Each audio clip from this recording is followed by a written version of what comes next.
হ্যাঁ আমি আমি আমি আমি আমি না ঘোড়ার ডিম নিয়েছি। হ্যাঁ হ্যাঁ ঘোড়ার ডিম দেখি দেখি কেমন ঘোড়ার ডিম। ও বাবা এ তো মুরগির ডিম।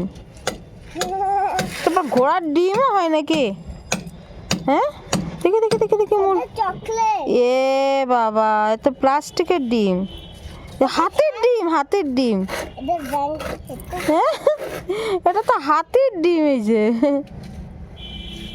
এরিন এটা হাতির ডিম হাতির ডিম।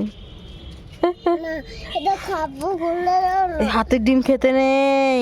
হাতির ডিম খেলে পেটের ভিতর বড় বড় হাতি হবে। আরে এটা চকলেট। না না তুমিই তো বললে এটা ঘোড়ার ডিম। হ্যাঁ এই দেখো কি লিখেছে খেলনা আছে, এটা আছে হেলিকপ্টার আছে চকলেট। তাহলে কেন বললে এটা ঘোড়ার ডিম? উল্লু বানাচ্ছ মাম্মিকে উল্লু বানাচ্ছ। এটা তো হাতির ডিম। হাতির ডিম খেও না পেটে হাতির বাচ্চা হবে। তো এই দেখো খেলনা দেখা যাচ্ছে। দেখি দেখি খেলনা দেখা যাচ্ছে। যা এটা হচ্ছে প্লাস্টিকের ডিম না ঘোড়ার ডিম না হাতির ডিম না মুরগির ডিম। হ্যাঁ